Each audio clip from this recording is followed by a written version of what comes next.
Hola, soy la Basmati, de nuevo con vosotros. Hoy os voy a hablar de la rendición de Breda. Estaba tardando con Velázquez.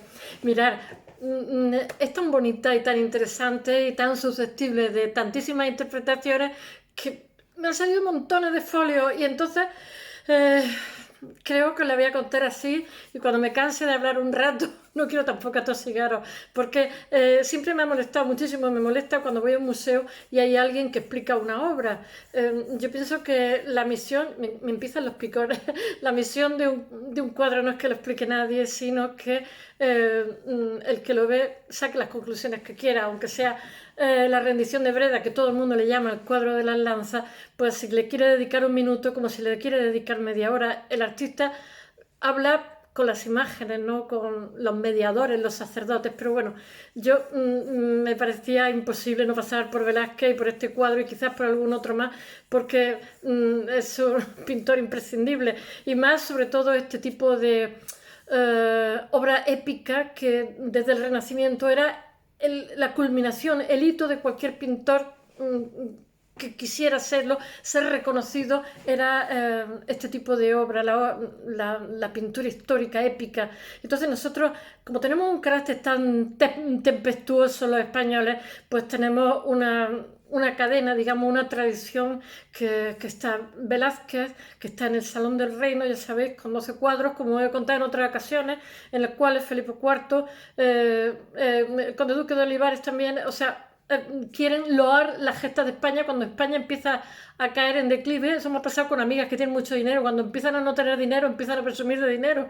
Y cuando eran ricas, eran personas sencillas. Bueno, pues algo parecido nos pasa a nosotros. En un momento determinado, como hay que publicitar a la monarquía, como hay que hacer que los ciudadanos que se encuentran desfallecidos con unas reformas fiscales que son un desastre, pues se loa a la monarquía diciendo, mirad qué tradiciones tenemos, qué victoria y tal. Y para ese cometido, uno de los cuadros que se pintan es este de la rendición de Breda. Lo mismo que Zurbarán, que está ahí también. Uno de los cuadros se pierden, de los 12, Salón del Reino del Buen Retiro.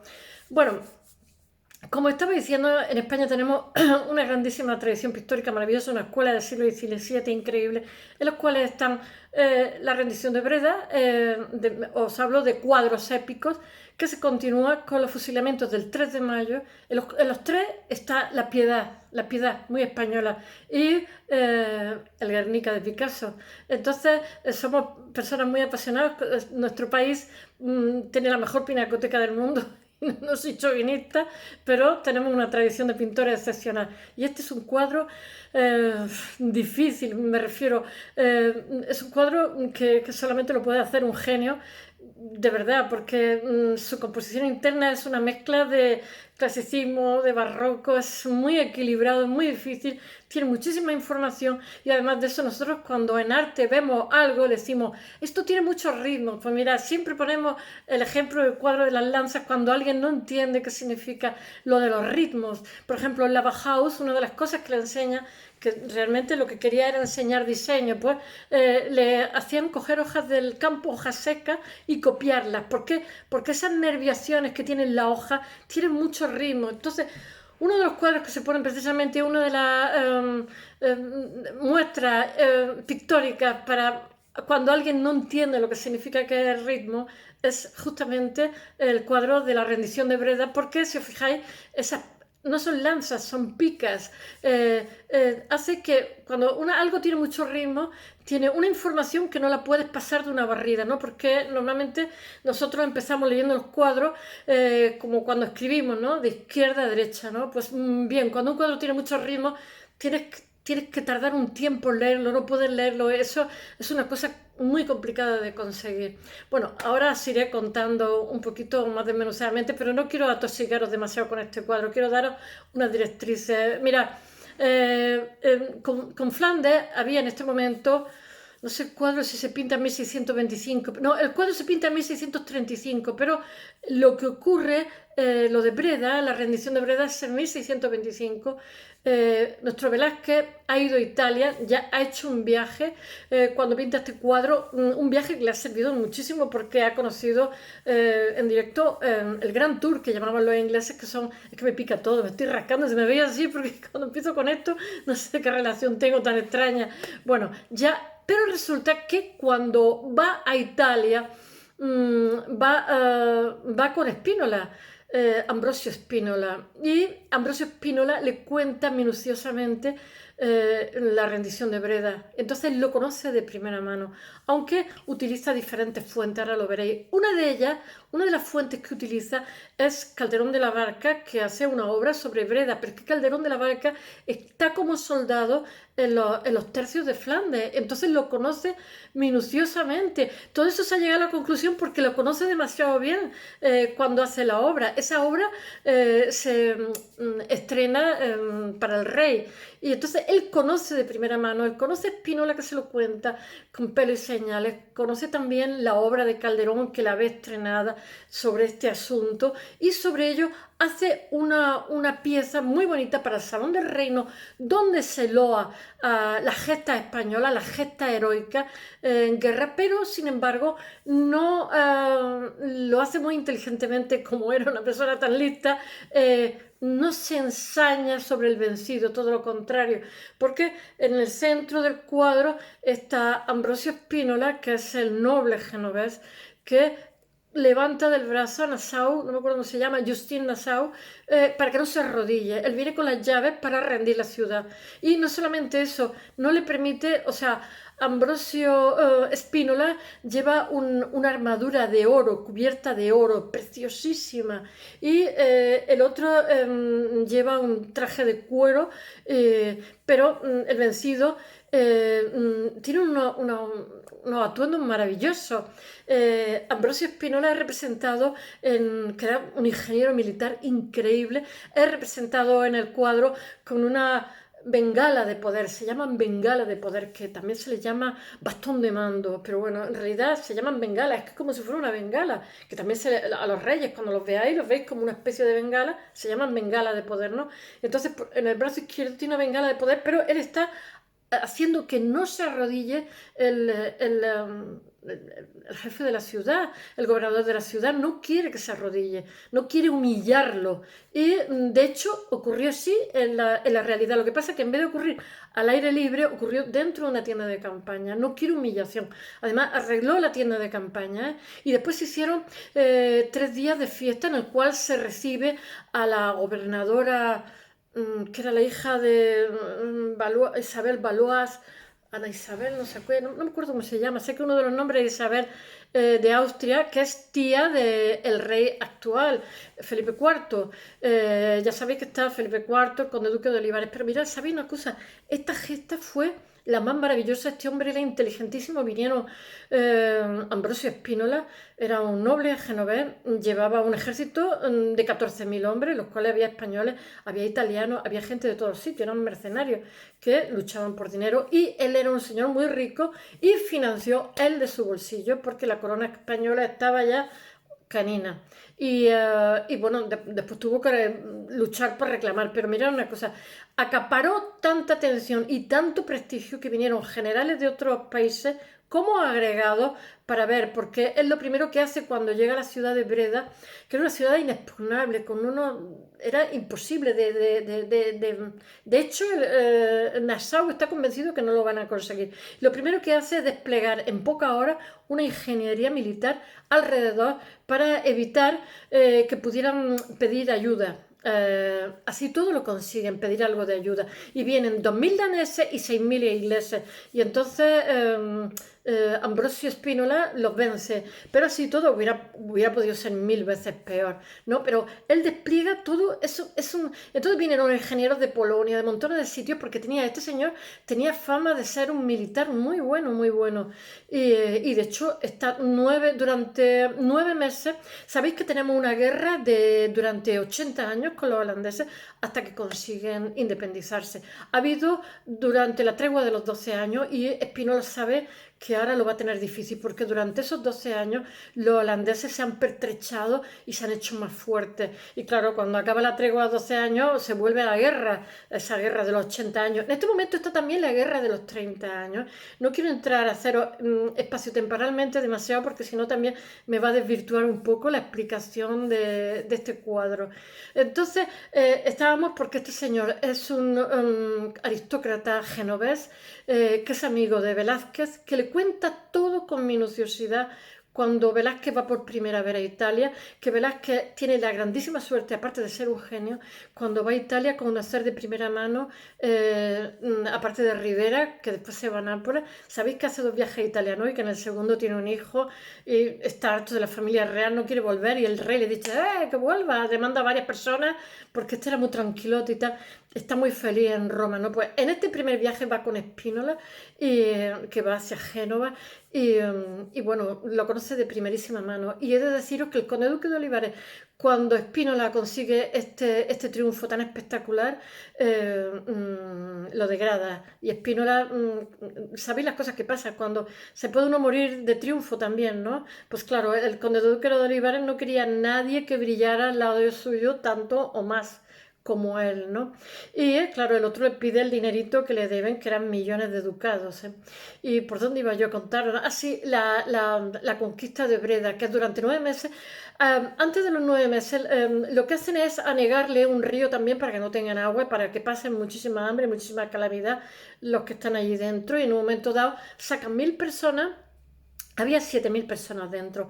Sacan 1000 personas que son niños y ancianos. Y entonces Ambrosio Spínola los devuelve dentro otra vez. Porque es como que pide como clemencia para esas personas para que salgan y no se mueran de hambre, esos niños y esos ancianos. Que eso era un uso bastante común en la guerra.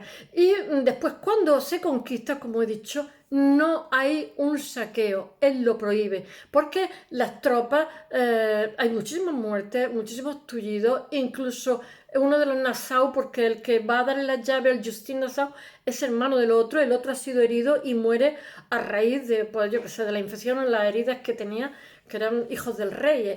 Justin era el cuarto hijo del rey. Y el otro hermano, que era digamos, el gobernador de esa ciudad, muere antes, y lo sucede este hermano, que es el que le entrega las llaves. Bueno, pues aunque los soldados querían un saqueo, este no lo permitió. Lo que sí que se hace, como se está luchando, estamos en plena contrarreforma, lo que sí que se hace es que a la catedral que hay en Breda, digamos, se le quitan todos los arreglos que había protestantes, que eran muy sobrios, y se le colocan arreglos católicos. Pero bueno, eso dura poco, porque dura 12 años, porque Velázquez, de hecho, cuando pinta el cuadro, faltan 2 años para que Breda vuelva a caer. Era imposible de mantener, porque el imperio español está ya en decadencia. De hecho, esta heroicidad ya se hace en tiempos donde, como dije el otro día, hay una coyuntura adversa, porque además los holandeses están para boicotear España, para que no tengan, porque los tercios españoles tienen bastante fama de ser buenos, están bien gestionados en general. Entonces lo que hacen es que, como ellos son una potencia marítima, como son los ingleses y como lo fueron en su momento los portugueses, lo que hacen es que interceptan los barcos que hay en América, no me acuerdo dónde era, interceptan, que iban cargadísimos de oro, y entonces lo que hacen es robarle a España para que se queden sin fondos para poder mantener ese ejército tan grande, porque España, el error que comete táctico con el conde duque de Olivares, es que ya había ocurrido un poco antes, pero ahora ocurre muchísimo más, es que tiene demasiados frentes abiertos. Ya sabéis que se alía con los Austrias, con los otros Austrias, que de ahí no sacamos nada más que ruina. Entonces tener en cuenta que al ser Portugal español también en este momento, conlleva que también tenemos otras, las colonias que pertenecen a Portugal, como Brasil, etcétera, etcétera.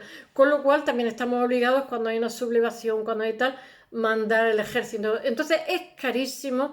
En España, como os conté el otro día, hay problemas con la financiación, porque como son todos, el rey ha respetado desde un inicio, desde los reyes católicos hasta Felipe IV, que el conde duque de Olivares está cada vez digamos, restándole más poder, y entonces, claro, están los navarros, los catalanes, los aragoneses, los valencianos, las Islas Baleares, etcétera, etcétera, etcétera.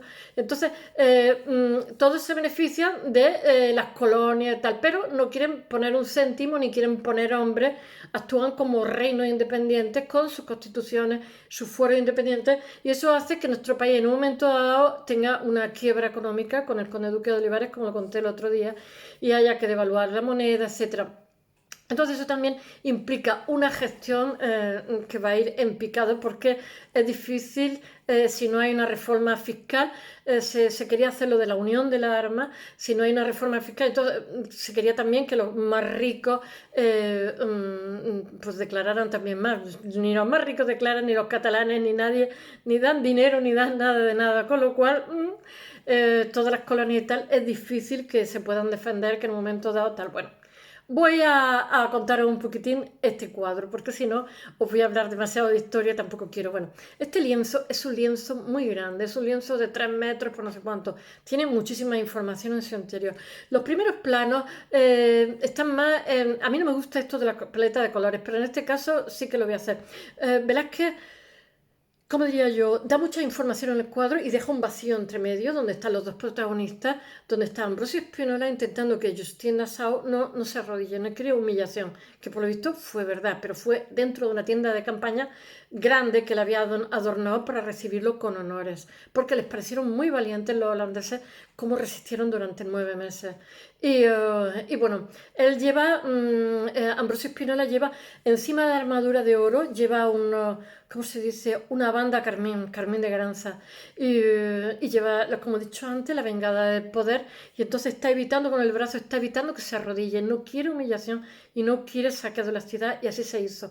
Es que aquí los españoles siempre hemos sido soñadores, Hidalgo. Otra cosa no, pero eso sí. Bueno, tened en cuenta que también estamos en plena contrarreforma.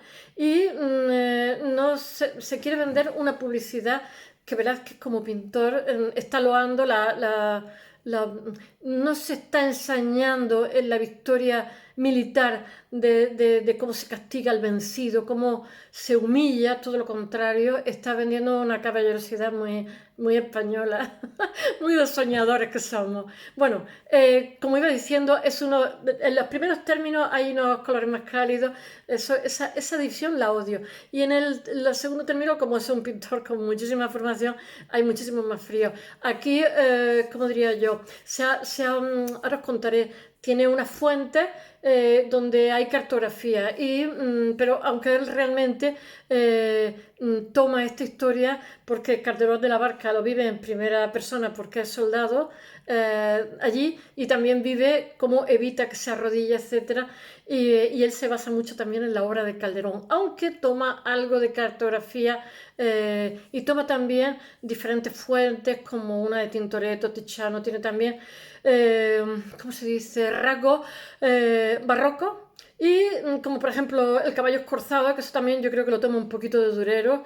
Entra, él se autorretrata ahí con los españoles, está así de lado y es su carita más joven, y a la derecha están los españoles, a la izquierda están los holandeses.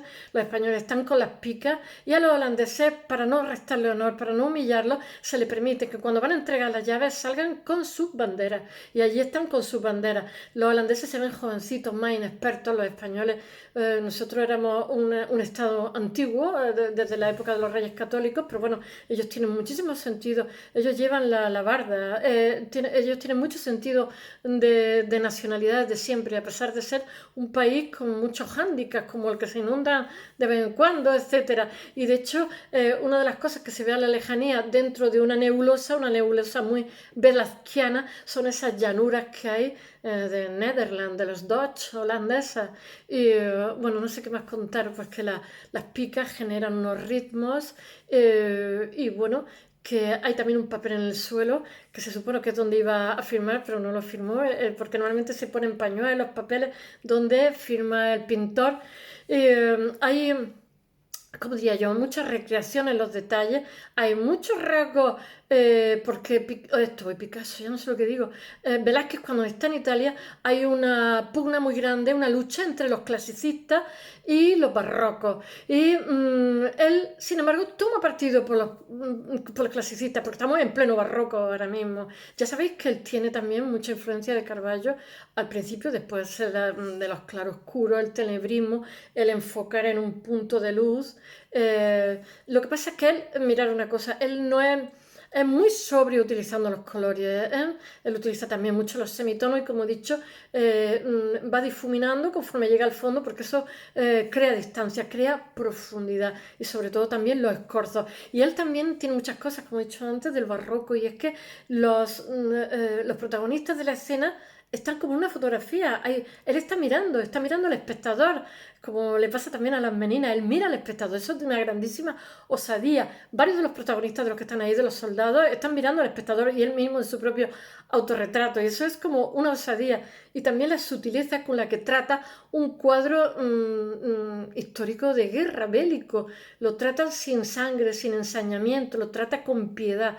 Una tradición que luego seguirán, como he dicho antes, yo qué sé, el 3 de mayo, el fusilamiento del 3 de mayo, donde hay una cruz, y después el Guernica de Picasso, que es un cuadro maravilloso también. Ahí tenemos una tradición pictórica excepcional, y todo parte de la escuela del siglo XVII, que es maravillosa. Bueno, voy a contaros un poquito, que bueno, que por ser un tema histórico, esto va a formar parte del Salón de los Reinos, os lo he dicho antes, que son 12 cuadros donde uno se ha perdido. Después eso se traslada, por supuesto, al Prado.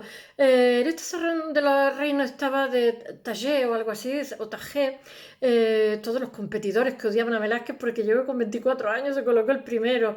Pero bueno, eran también buenos pintores. Bueno, la rendición de Breda ya sabéis que es conocida por las lanzas y es una obra de madurez del autor que ya ha estado, que ya ha realizado su primer viaje a Italia y que ha conocido a Spínola en el viaje en barco. El cuadro es apreciado desde el primer instante, ¿eh? No es un cuadro que está guardado y que con el tiempo es apreciado. Bueno, que es un cuadro de género épico, que es lo que desde el Renacimiento a lo que más aspira un pintor, bueno, que trata de un hecho histórico reciente protagonizado. Lo que pasa es que él lo pinta, no se sabe bien con certeza, se sabe que lo pinta muchísimo después.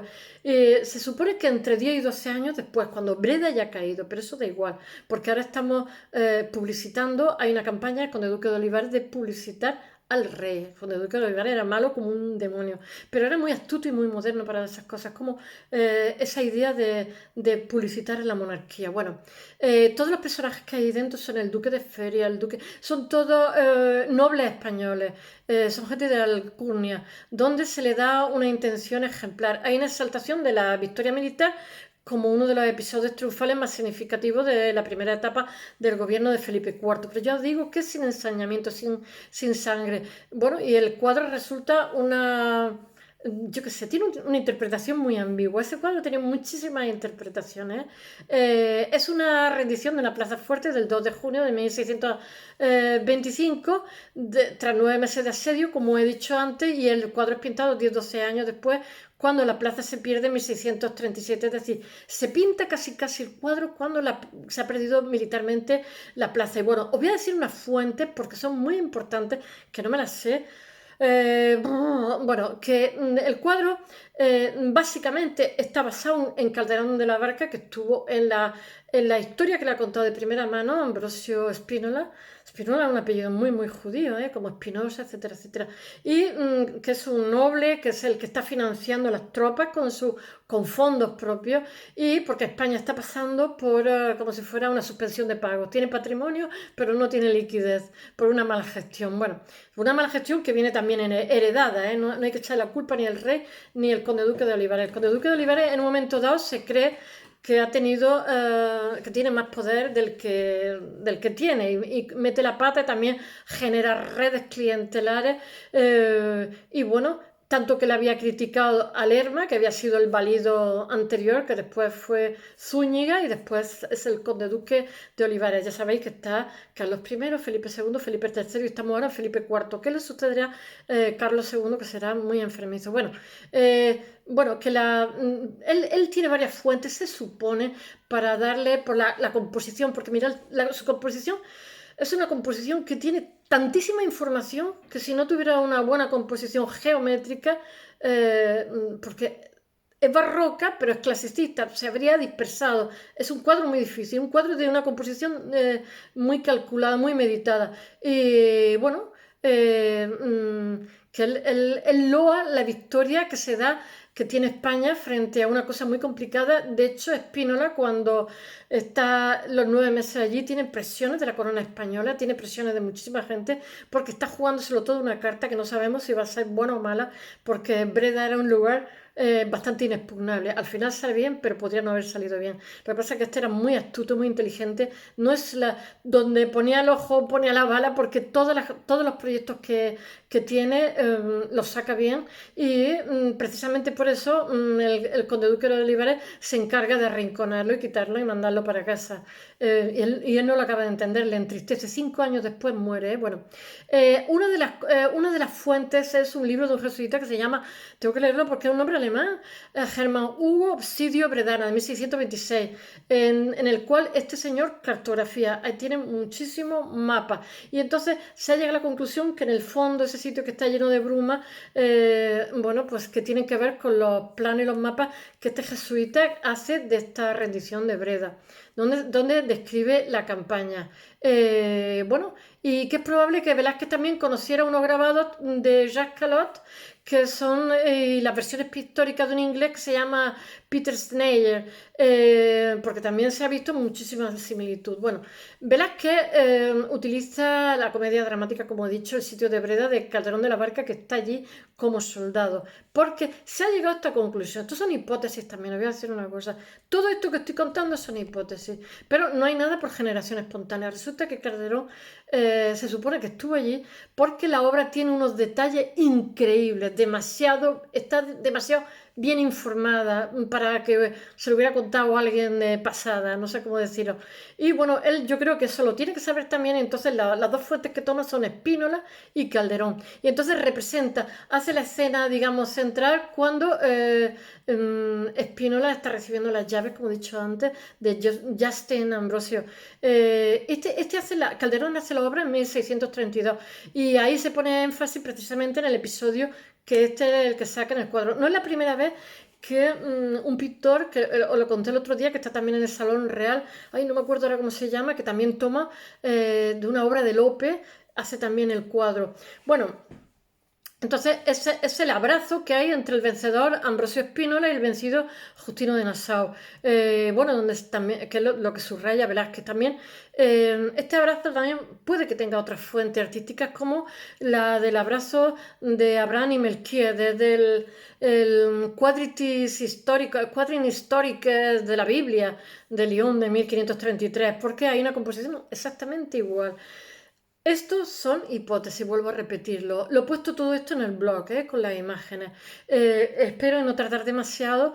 Ya me han, ¿cómo se dice?, monetizado. Bueno, la publicidad, algo es algo. Y bueno, está también basado entre el encuentro de Saubi y Jacob de Rubén y el Jesús y el centurión de Veronés, que también lo he puesto. Después todo esto son hipótesis porque tiene una composición muy difícil y seguramente él era, como si dijéramos, el mantenedor de ¿cómo se dice?, de las colecciones reales. Entonces, claro, él tenía acceso a lugares donde otros pintores no tienen acceso, unido a que da 2 veces a Italia y era una persona bastante culta. Y entonces se supone que tiene acceso a una serie de cosas que es lo que estoy contando. Bueno, que la figura del primer plano, Velázquez inaugura la subjetividad del segundo plano, como el andar y tal. Y aquí también hay diferentes planos que se superponen. tiene pero genera, ¿cómo se dice? Un sistema, ¿cómo se dice? Un esquema compositivo muy equilibrado. Es una composición muy sabiamente organizada, ya lo he dicho. Este señor es un maestro que crea escuelas, a partir de él hay una traducción bestial. Dicen que es el mejor cuadro del mundo, yo no sé si tanto, pero el mejor cuadro de la historia. Pero es un cuadro muy difícil, muy difícil. Hace una composición muy inteligente, ya os he dicho, que utiliza clasicismo dentro de lo que es la geometría para equilibrarlo, porque hay un equilibrio entre, digamos, las bandas horizontales y las verticales.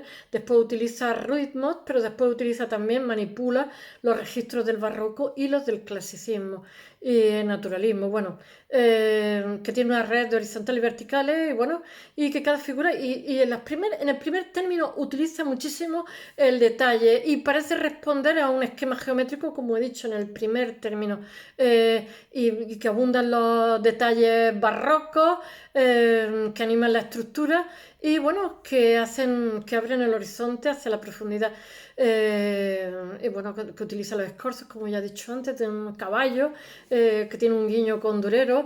Tener en cuenta que eso, que os lo vuelvo a repetir, no hay nada por generación espontánea, y también esas etiquetas que ponemos cuando nos enseñan arte son muy equívocas, porque todo tiene que ver con todo.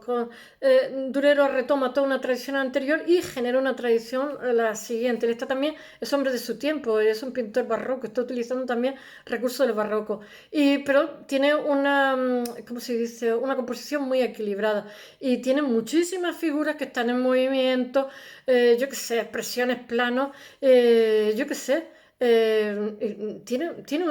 Tiene una trama clásica, de orden clásico, y porque si no, voy a decir una cosa, si no se habría dispersado, porque al ser un cuadro con tantísima información, o tiene unos parámetros muy claros, o se hubiera dispersado. Y bueno, las lanzas, voy a decir una cosa, las picas, que realmente no son lanzas, fue lo último que se pintó, fue un añadido cuando estaba el cuadro pintado. Decidió hacerle eso que le da unos ritmos maravillosos. Bueno, que esto tiene mucho que ver con el viaje italiano de 1629-1631, porque ya sabéis que el oficio en arte siempre se roba con la vista, tanto los pintores como los escultores. Entonces él tuvo acceso no solamente a las colecciones reales, que eran quizás la mejor pinacoteca del momento, aunque no sé, quizás la del rey inglés, que se quedó con la de Manto y el nuestro. Después el rey inglés le cortan el cuello y bueno, otra vez se diluye. Y nosotros compramos parte de esa moneda. De hecho, Velázquez, el segundo viaje que hace a Italia, se dedica a comprar pintura, que parte de esa moneda de Jacobo II, porque los ingleses hacen la revolución burguesa 100 años antes de los franceses. Bueno, os he dicho antes que hay una polémica cuando él está en Roma, en el primer viaje, entre clasicismo y barroquizante, y que divide a los mejores artistas, y él se inclina por el clasicismo. Por los primeros, pero sin embargo la lanza, hay de las dos cosas. La lanza precisamente transmite ese mensaje entre barroco y clasicismo, entre orden y confusión, entre orden y caos, se genera una tensión. Por eso cuando lo vemos nos quedamos así extasiados, porque no es una pieza que se lee de una barrida rápida. Hay orden y confusión, hay un paralelismo entre el sitio de Parma de Tintoretto y la claridad de organización de las danzas. Este orden, es decir, permite que cada figura ocupe un lugar y que estén perfectamente individualizadas. Ya he dicho que está él y que también pinta, digamos, a gente importante de la corte que tuvo que ver con el sitio de Breda. Y entonces también está loando la monarquía y está loando, digamos, la corte. Tenía que ganarse la vida, pobre. Bueno, él singulariza cada personaje. Bueno, lo admirable es que se consiguen a partir de los dos ejércitos enfrentados, donde no se lee en absoluto crispación, sino piedad, como he dicho, que será una tradición a lo largo de nuestra historia del arte. Y que en realidad el cuadro de Velázquez lo que está es captando un instante, un momento único, es como una instantánea. Ya os digo que no tiene que ver con la realidad, que fuera una tienda de campaña, pero sí que por lo visto está basado en un hecho real, que él no permitió a Ambrosio Spínola que se humillara este señor Nassau, el Justin Nassau. Bueno, que entre medio ha dejado porque es un poco tenebroso y hay una atmósfera en el segundo plano, pero que sin embargo en el centro, donde se dan los dos personajes, hay iluminado, hay luminosa claridad y hay una escena que de claroscuros que gradúa muchísimo los matices dramáticos, pero eso lo da más en un segundo plano, para que haya una profundidad de espacio. Y elemento importante, como he dicho antes, es ese vacío central, mediante que no solo se aísla el drama de la escena, sino que celebra el abrazo entre el vencedor y el vencido. Y entonces también se configuran los ejes de lo que es la balanza, que digamos que genera como un contrapeso armónico de dos grupos humanos enfrentados. En un lado, porque salen los soldados holandeses y en otro lado los españoles. Pero ya os digo que cada uno tiene una postura, él detalla totalmente. Ese grupo no lo hace una masa, sino totalmente. Todos están en movimiento, lo mismo que las picas, etcétera, etcétera. Pero él abre como un hueco visual en el centro entre los dos protagonistas y genera un segundo plano donde están alineados los tercios en el que se repite y donde no hay una idea del vencedor y el vencido. Él no quiere ensañamiento en esa pintura, está loando la monarquía y hay una sucesión de planos de profundidad cuyo punto del horizonte está cada vez más elevado y vemos suceder los diversos accidentes del terreno. Se ve una humareda, se ve unas vistas a lo lejos de horizontalidad. Ya sabéis que Holanda está por debajo del nivel del mar y entonces está mostrando el teatro de la batalla. Todo está medido, todo está equilibrado, armonizado hasta el menor detalle y le da un aspecto muy rotundo, muy, muy compacto al cuadro. El cuadro no se dispersa, no desbarra, por decirlo. Hay un equilibrio entre los pesos y medidas y las masas. Y entonces, eso casi que hay como una abstracción, sin embargo, hay un equilibrio tan bueno que el cuadro está ordenado. Cuando el cuadro tiene muchísimas informaciones es muy difícil hacer un cuadro con tanta información, porque él ha individualizado a cada personaje, cada uno tiene su cara, su actitud, uno sonríe, otros están serios, bueno.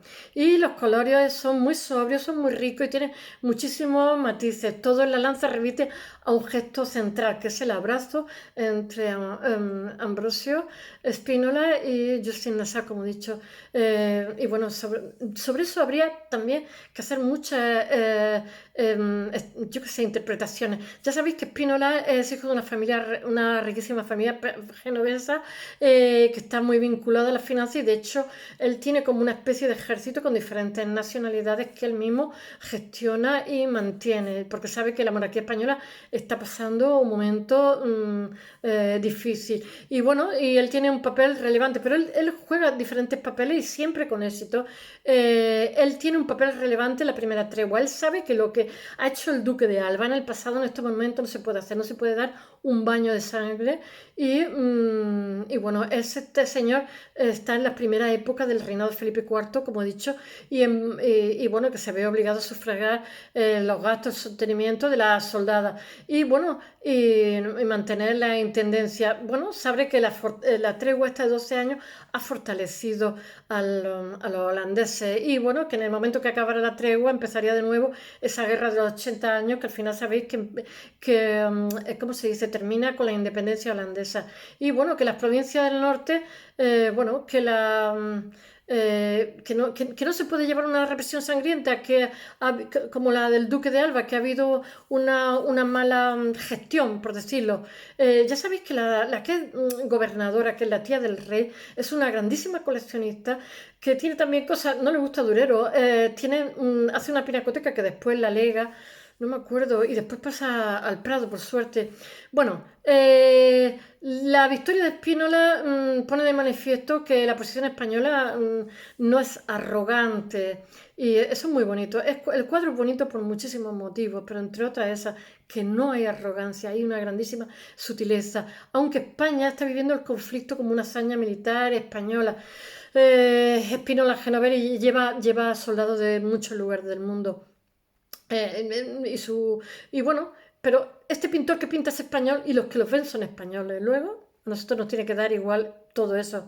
Este cuadro produce fascinación en su momento y sigue produciendo fascinación, pero se han hecho muchísimas interpretaciones como la de Hidalguía, que sí tiene un mensaje teológico, porque realmente no hubo saqueo, lo que se modificó, estamos en plena contrarreforma y lo que se modifica es la catedral. Y también que puede ser la interpretación de la supervivencia de un sistema que ya está abocando a la caída, un sistema nebuloso del Imperio Español, del honor del caballero español, que con un sentido religioso de contrarreforma, que ya, digamos, está entrando en decadencia. Ya sabéis que quien cogerá ahora, bueno, el ser la primera nación, la potencia será Francia.